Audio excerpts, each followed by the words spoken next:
Hello again, my dudes, this is Kadima bringing you another Elden Ring DLC build video, this time using Leda's sword.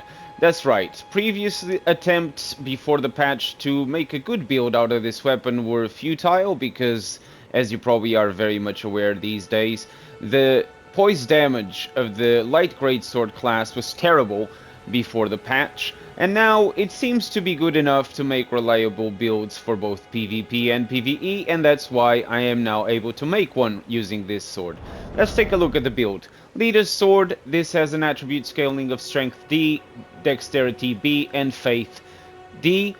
Attributes required 11 Strength, 22 Dexterity, and 19 Faith. When performing tests with the damage scaling of this weapon, I found that the physical power and the holy power will be determined by your investment of points in dexterity or faith. So the more you invest in dexterity, the higher the physical damage of the sword. The more you invest in faith, the higher the holy damage. The problem is, the sword itself does not do holy damage. This is pure physical damage. There's nothing holy out of the swings. The holy damage comes purely from its Ash of War. So in PvP, for example, you are not likely to end Ash of War hits that easily, because first, it has kind of a slow start, and second, it's quite easy to dodge. The only way to guarantee a hit with the Ash of War is that when you use it next to the opponent and the sword hits the opponent. If you manage to hit the sword in your opponent's head, this will stun them enough that all the lances that are created with the Ash of War will also hit your opponent for a tremendous amount of damage. With my current build, every time I manage to hit the sword and the spears, it does about 600 damage. So it's actually okay damage for this build. Now, taking a look at the rest of the equipment, I'm using a buckler simply in case I need to try to parry something in PvP. If not, you can replace this or just remove it completely so you can have a little bit more weight available for pumping up your armor.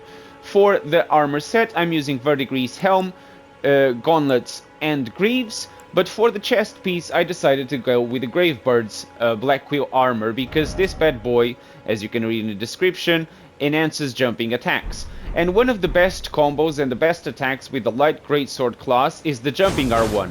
This move does about 600 damage, sometimes more, sometimes less, depending on your opponent's defenses. But it's one of the best moves to use, especially if you are running and do a jumping R2 attack. This can easily be comboed into another R2, or if you're lucky enough, you can actually combo this into an Ash of War, and if your opponent rolls just around you, you are likely to be able to hit them. Now, taking a look at the rest of the equipment, two-handed sword talisman is a must-have. For PvP, I suggest making a small change, which is to have the Rotten Sword insignia replacing. You can replace it, and in this case, I replaced it with either the Lacerating Cross Tree, if you want to enhance your dash attacks as well, or more likely, which is the one I used particularly in the arena, the Claw Talisman. So this would be how it looks for PvP. For PvE, I suggest changing the Claw Talisman for the Rotten Sword insignia because you are not really going to need to jump around bosses that much. You can actually just go for pure hits, and this will greatly raise the attack power when doing so. For the other talismans, Millicent's Prosthesis is a must-have because for my build configuration I wanted to have 80 dexterity, and this gives me the 5 extra dexterity points I needed. And another thing that it's good to consider is the Bullgoat's Talisman to raise the poise, as in my current stats I have 92 poise. For buffs, Exalted Flesh is the only thing you need for PvP. For PvE, I recommend that your Flask of Wondrous Physique has the Holy Shrouding Crack tier because it will do a little bit more damage with your Ashes of War, and the Thorny Cracked tier which temporarily boosts successive attacks, and the Light Sword has quite a fast attack rate, so you'll be benefiting from this as well. The Mimic, of course, is up to you. You don't have to use it. I like to use it for my build videos and my explanations because it gives you the idea of how quickly you can go through certain bosses of the game. And that's pretty much the equipment. Taking a quick look at the stats, I'm level 151, Vigor at 56, Mind at 10, Endurance at 35, 14 Strength, 80 Dexterity, and 24 in Faith. And that's pretty much it. As per usual, I'm going to give you the usual two boss examples, and then of course some fights in the arena using this sword. Stay tuned for those examples. If you are new to the channel, please do consider subscribing. It helps me along the way, and I do appreciate all of your support. If you are one of my regular viewers, thank you so much for staying around. I really appreciate it. Enough said, let's go for the examples. Starting with the usual Black Knight, we're going to consume the Exalted Flesh and get the flask ready. As you can see, the Mimic is already behind me. I'm going to get that flask going, dodge that initial attack, do a little bit of the Ash of War just for some initial damage, and then go some running R2s, another Ash of War for the extra damage. As you can see, I'm trying to do it while standing close to the Black Knight to get the proc of all hits. Now for the Blood Fiend Chief, here we go again, get that Mimic going. It helps with the damage, and it helps distract the boss, just so I can get my buffs going. This time the Mimic actually was not as obsessed as he usually is with those outside the fog, so that actually helped. I already got my Exalted Flesh going, just went for the flask. As you can see, the Mimic is already causing some trouble with the Ash of War. I actually got hit there, but it's not a problem. Do some jumping R2s for the sweet extra damage, and then just finish him off with an Ash of War cast. GG. Now for the PvP duels, again, keep in mind that I had to change the talisman for the jumping bonus damage talisman, because I find that one is better for PvP. And as you can see, I actually almost managed to get the full hit, but the good thing about this Ash of War is that even if you don't get the hit, sometimes the opponents get distracted and they get fully hit by the holy damage of the spears. Now this guy, as per usual, I always let my opponents fully buff. I had to consume another Exalted Flesh because it had too much time gone already. He's also using a light great sword. It appears to be Milady, which makes it interesting. But as you saw, I actually managed to combine the Ash of War with all hits landing just after his jumping attack.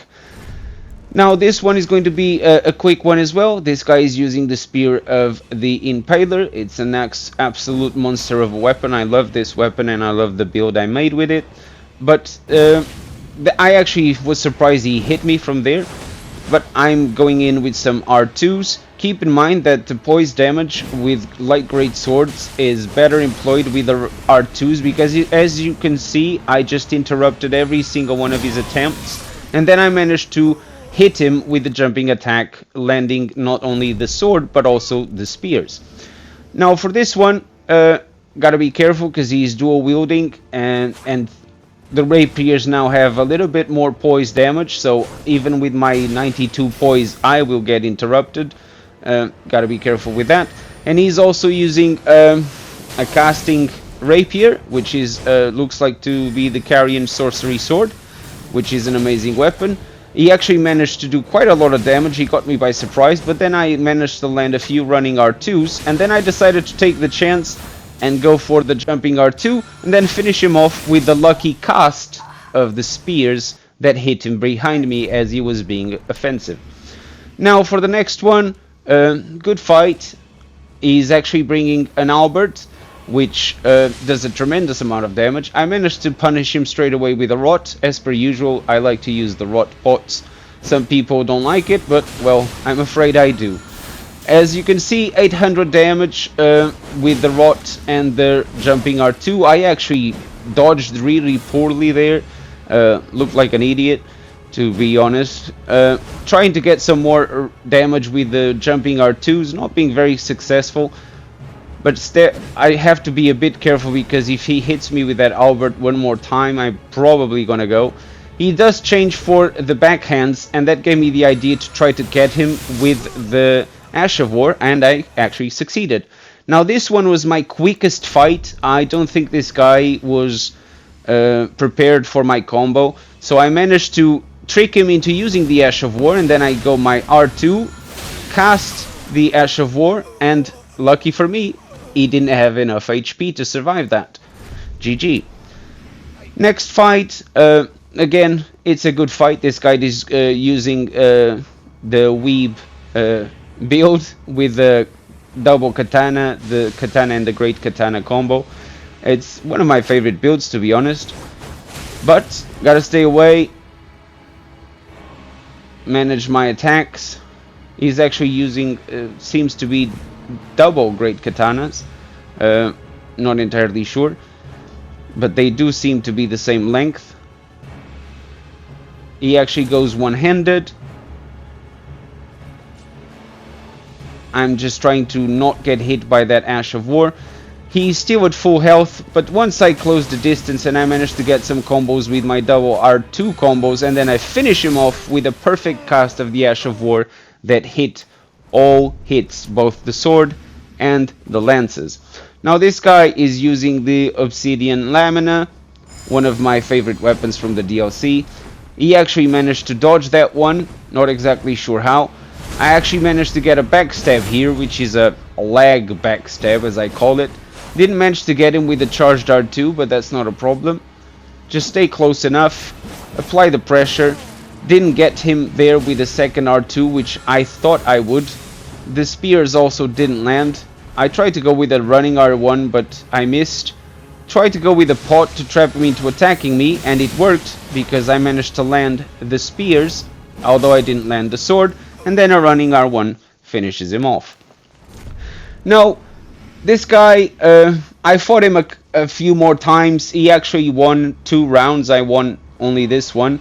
I was having a hard time fighting his turtling shield and his rapier poking me and his spell casting. Not gonna lie, he caused me trouble, and as you can see, the connection is also not great. I managed to get him with a pot there, which was strange. It seemed to me that he was out of range, but again, I managed to land some hits there and do some damage, but again, the connection didn't seem right. Tried to get some hits but didn't proc, but the spears from the Ash of War did land and I got the win. Now this guy, another one, I fought this guy a couple of times. I won one, he won the other one. Again, the Leda sword is all great and beautiful, and it's a fun weapon to use, but compared to others, even others within the same class, such as the Milady, this weapon, although it's fun to use, as I said, it's got quite a disadvantage because the Ash of War is limited to that, and it's not easy to land. As in, if you use the Milady, you can always change an Ash of War to an Ash of War that you enjoy and that you find to be better for your playstyle. Again, I'm not saying I didn't have fun using this and I don't recommend it. I do, but it's trickier to make it work. Anyway, it was still a good fight. Let's go for another example. I got this guy using the same chest piece I am. I managed to do a little bit more than 700 damage with that attack. I had a feeling he would be using the footwork, and he was, because of his armored chest piece and the footwear and the leg armor that he's using. I used that on my footwork build as well. I managed to trick him into landing that roll catch, and then I finished him off with the Ash of War. GG. And this is going to be the last fight. It was actually a challenging one. The Rakshasa Great Katana is now absurdly fast with its Ash of War. It's really good, but I'll let you guys watch this one. As per usual, thank you for watching the video. If you are new to the channel, please do consider subscribing. I would really appreciate if you guys would join this community.